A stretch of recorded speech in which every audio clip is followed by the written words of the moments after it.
Bonjour et bienvenue. Aujourd'hui, on explore une source assez particulière, des extraits du Poor Richard's Almanac de Benjamin Franklin. C'est une édition de 1914 qui contient aussi sa biographie. Donc on a l'homme Et sa sagesse pratique. oui, c'est ça qui est intéressant, on a le récit d'une vie américaine, hors norme, et en même temps ses conseils, ses aphorismes très concrets. Faut dire que l'almanach à l'époque, c'était un phénomène, un vrai guide populaire. Notre but, c'est de décortiquer un peu tout ça, voir ce qu'on peut tirer de ce personnage. Inventeur, imprimeur, scientifique, diplomate, enfin un vrai touche-à-tout et un pionnier du développement personnel quelque part. Allez, on y va. Plongeons dans la vie et la pensée de Franklin. Avec plaisir. C'est une figure fascinante. Alors, pour comprendre d'où vient cette sagesse très pragmatique, faut regarder l'homme. Né à Boston, 1706, milieu modeste, 15e enfant. Oui, d'un fabricant de bougies. On part de loin. Et surtout, il a fait très peu d'études formelles. 2 ans d'école, c'est tout. Incroyable. Et pourtant, Pourtant, une soif de lecture immense. C'est ça qui a compensé. Il dévorait tout ce qu'il trouvait. Il mentionne le Pilgrim's Progress, par exemple. Et il a eu la chance d'avoir accès à une bibliothèque privée, ce qui était rare. l'archétype de l'autodidacte, vraiment. À 12 ans, hop, apprentissage chez son frère James, qui est imprimeur. C'est là qu'il commence à écrire en douce, en fait, anonymement, dans le journal du frère. On imagine la situation quand le frère l'a découvert. Ça a créé des tensions, forcément. Oui, une dispute éclate, et le jeune Benjamin, il prend ses clics et ses claques. Direction Philadelphie. C'est un tournant, nouveau départ, mais il reste dans l'imprimerie. Il travaille chez un certain Keimer. C'est aussi à ce moment-là qu'il rencontre Deborah Reed, sa future femme. Mais bon, il est jeune, sans le sou.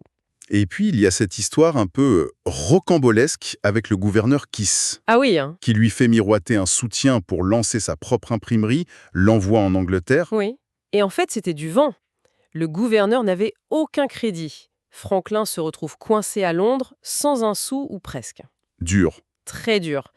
Mais c'est là qu'on voit sa résilience. Ce schéma, revers, puis rebond, c'est très Franklin. Bloqué là-bas, qu'est-ce qu'il fait? Il travaille, il apprend, il observe. Il ne perd pas son temps. Et quand il revient en Amérique, Il apprend que Déborah s'est mariée entre-temps. Oui, le pauvre. Mais il ne lâche rien. Il continue dans l'imprimerie, essuie d'autres échecs avec des associés, mais il persévère. C'est ça qui est frappant. et finalement, il réussit. Il monte son affaire.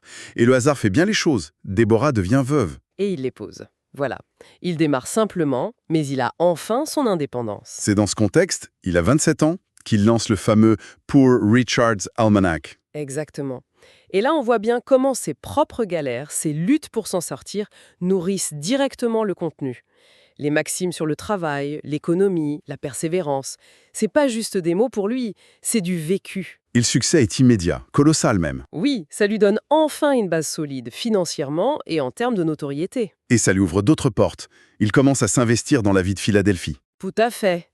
Les réformes municipales, il crée une compagnie de pompiers volontaires et surtout, il est derrière la fondation d'une académie. Qui deviendra l'Université de Pennsylvanie.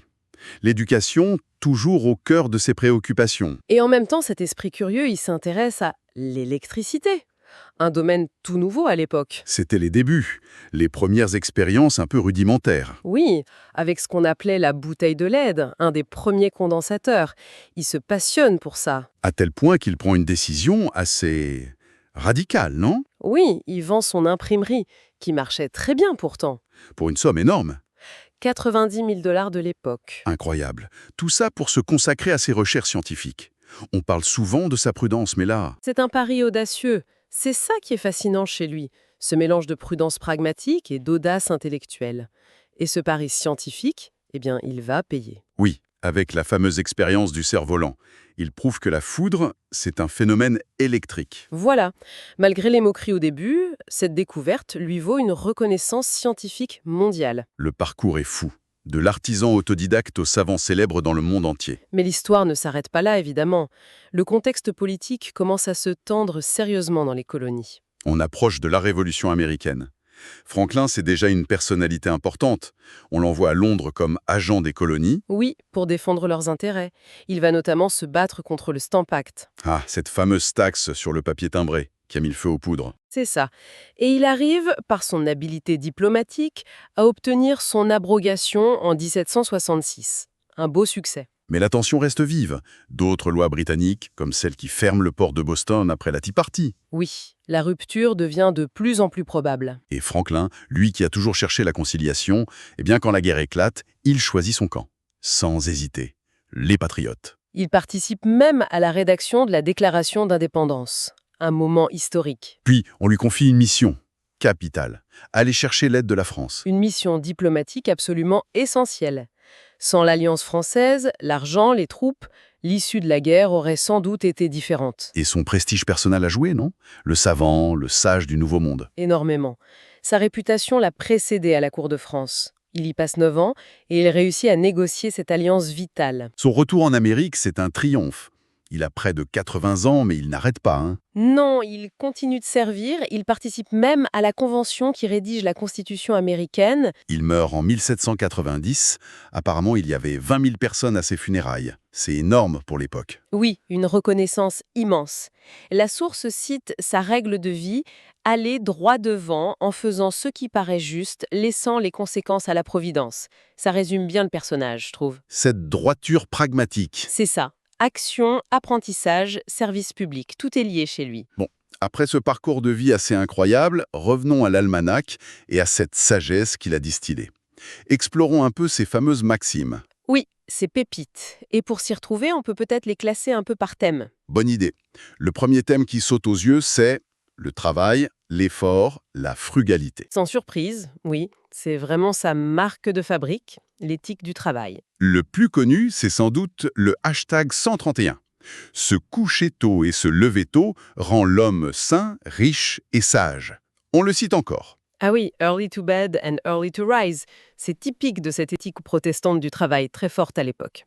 L'idée que le travail acharné, la discipline, l'économie, ce ne sont pas juste des moyens de réussir, mais c'est aussi moralement bon. Il y en a d'autres dans le même esprit. Le hashtag 28. Toutes choses sont aisées à l'industrie, toutes difficiles à la paresse. C'est direct. Très direct. Ou le hashtag 112. La diligence est la mère de la bonne fortune. L'effort paie, en gros. Et le hashtag 163, qui est peut-être un peu plus rude, Dieu aide ceux qui s'aident eux-mêmes. Oui, ça reflète bien l'esprit pionnier américain, l'importance de l'initiative individuelle. Et lui-même en était l'exemple vivant, parti de rien. La gestion de l'argent aussi, c'est central. Le hashtag 84, méfie-toi des petites dépenses, une petite fuite coulera un grand navire. Très imagé. Et très concret.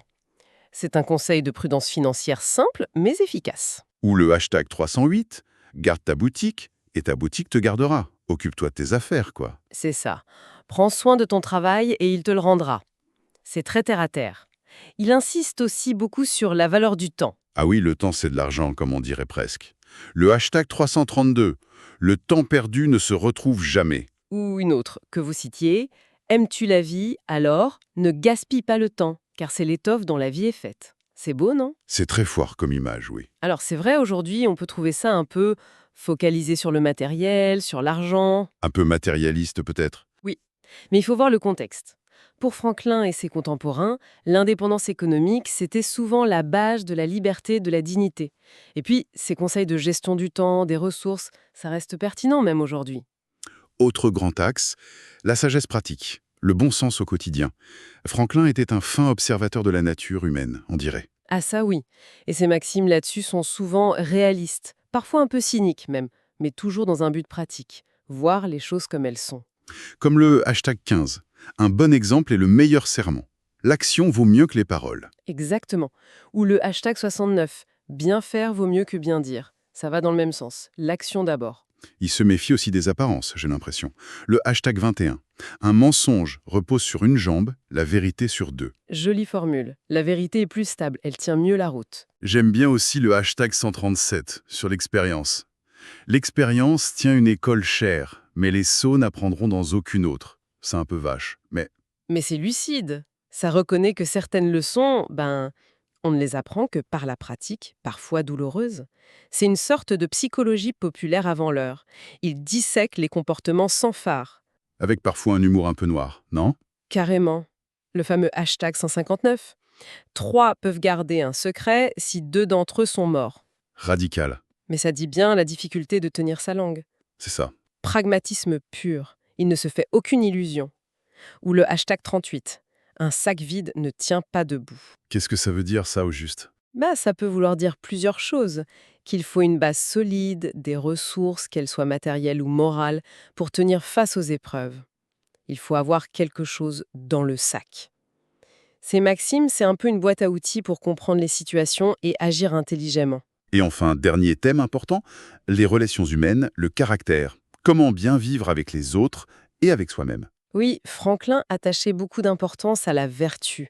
Pas forcément au sens religieux strict, mais comme un ensemble de qualités pour bien vivre en société. Et pour sa réputation très importante pour lui. Il y a des appels à s'améliorer soi-même, comme le hashtag 74, soit en guerre avec tes vices, en paix avec tes voisins. L'effort commence par soi. Cherche chez les autres leurs vertus, chez toi-même tes vices. Une leçon d'humilité, d'auto-examen avant de critiquer. Pas facile à appliquer. Non, c'est sûr. Et sur la gestion des conflits, le hashtag 116 est assez profond. Faire une injure te met en dessous de ton ennemi. T'en venger te met seulement à son niveau. Pardonner te place au-dessus de lui. C'est une vision très élevée, je trouve. Le pardon comme acte de supériorité morale, pas de faiblesse. Ça rejoint l'idée que le caractère personnel et l'influence publique sont liés. Sa propre réputation d'intégrité était un atout majeur, on l'a vu. Il donne aussi des conseils pour se faire aimer, tout simplement. Le hashtag 281. Si tu veux être aimé, aime et sois aimable. La base. La réciprocité, oui. Et attention aux paroles en l'air. Le hashtag 495. Le cœur du fou est dans sa bouche, mais la bouche du sage est dans son cœur. Autrement dit, réfléchis avant de parler. C'est ça. Maîtrise tes émotions, tes paroles. Conseil intemporel. Et j'aime beaucoup l'image du hashtag 660. Écris les injures dans la poussière, les bienfaits dans le marbre. Belle métaphore pour cultiver la gratitude et lâcher prise sur les rancœurs. C'est une invitation à choisir sur quoi on focalise son attention. Oui. Donc, à travers tout ça, on voit un idéal de comportement. Maîtrise de soi, honnêteté, bienveillance pragmatique, souci de la réputation et de l'harmonie sociale. Alors, si on essayait de résumer un peu tout ça, qu'est-ce qu'on retient de Franklin au final? L'importance de l'effort, de la discipline? Oui, de la gestion de son temps, de ses ressources, mais aussi cette curiosité incroyable, cette volonté d'apprendre, d'expérimenter. Et une forte responsabilité individuelle, le fameux « aide-toi toi-même ». C'est vrai, mais vous avez raison de le souligner, ce n'est pas que ça. Sa vie montre aussi un engagement très fort pour la communauté, une fois qu'il a assuré sa propre situation. Il y a une tension intéressante là, entre l'individualisme et le service public. Exactement. Sa philosophie n'est pas juste chacun pour soi. Il croyait que l'amélioration personnelle devait aussi bénéficier à la société. C'est peut-être ça qui rend sa pensée toujours pertinente, ce mélange de pragmatisme individuel et de vision civique. Même si le style a un peu vieilli, forcément, hein. Oui, le ton est parfois abrupt, un peu moralisateur, pour nous aujourd'hui, c'est sûr. C'est très direct. Néanmoins, les principes de fond, apprendre, gérer, agir avec intégrité, contribuer, ça parle encore à beaucoup de monde qui cherche à structurer sa vie, à lui donner du sens. Une source d'inspiration pour une certaine sagesse pratique. Parfait. Pour conclure cette exploration, une dernière pensée peut-être? Une question pour nos auditeurs? Oui, une réflexion qui me vient. Benjamin Franklin, il a vraiment essayé de maîtriser sa vie de façon très méthodique, avec ses règles, sa fameuse liste de 13 vertus qu'il suivait scrupuleusement. Ça nous renvoie à nous, aujourd'hui, avec tous les outils de développement personnel, le coaching, les applis de suivi d'objectifs. Est-ce qu'on ne cherche pas, nous aussi, à définir, à designer notre propre version de la vie réussie? Et cette quête moderne d'optimisation de soi, au fond, est-elle si différente de l'approche très structurée, très volontariste de Franklin il y a plus de 2 siècles? Voilà, une question à méditer.